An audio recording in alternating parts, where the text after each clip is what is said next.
Good morning, I'm Todd Shearon, and this is MediaPlex News Radio.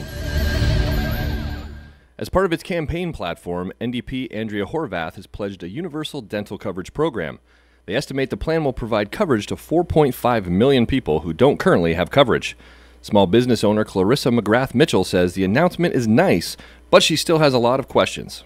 So, without thinking about it too much, the idea definitely sounds nice. But when I think of it as from the stance of a part-time working single mother, it definitely seems like a great benefit. But when I give it a little bit more thought, I'm certainly thinking of more questions. Is there going to be a vast number of exclusions as to what's covered? What about child coverage? Or about small business owners like myself, but who don't have secondary employment? The City of Windsor is inviting the public to an Earth Day event presented by Caesars Windsor and AM 800. The evening will feature music, dancing, science, and energy, and will give 400 guests a gift to take home with them. Kelsey Williams, the Environmental and Sustainability Coordinator for the City of Windsor, had this to say.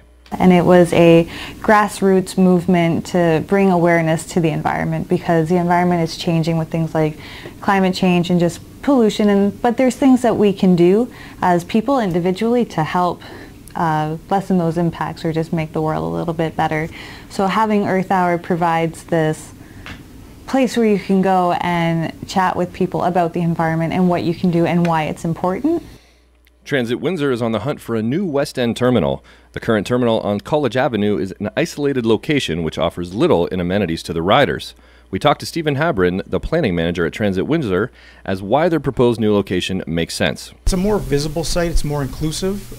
You're at a healthcare facility.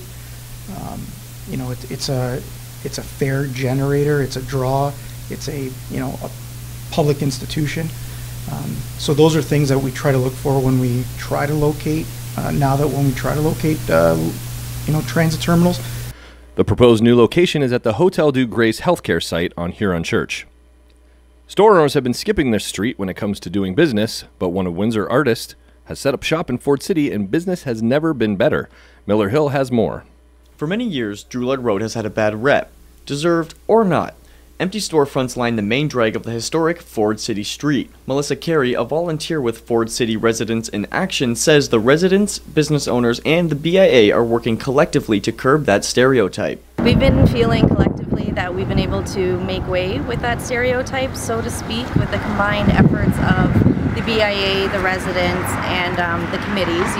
Especially in the past 5 to 7 years, we've really seen a reduced number of crimes and some really great things starting to happen. So we like to think we're making some good waves here. Reclaim artist Michael DeFazio found the historic area to be the best fit for his business, which reclaims discarded furniture and makes it into something people want again. DeFazio opened the doors to his business 3 years ago. It times well with the resurgence of neighborhood groups pushing to reclaim Ford City. I was looking everywhere else. Nothing else did it for me. There was nothing like this, and this is exactly what I felt I fit into. And to be honest, I feel like this is the best spot for me to start planting roots and start building the empire that I'm going to have. For MediaPlex News, I'm Miller Hill. Everybody loves a petting zoo, but an exhibition at Tecumseh Mall over the past weekend features some scaly friends. Amy Bao has the story. Taylor Maybe and his team at Little Race Reptile Zoo hold an exhibition aimed to encourage people to interact with animals. Maybe introduced visitors to the different animals on display. People buy exotic animals all the time and don't realize how big they get or how expensive they are, how much they eat, and they cannot keep them safe, so they give them to us. So we like to give the kids a safe and educational environment to handle the animals, meet them, and also to teach them why they're not necessarily good pets and also why conservation of them is very important. We want no more animals to go extinct, so the more people know about these animals, the better they'll be protected.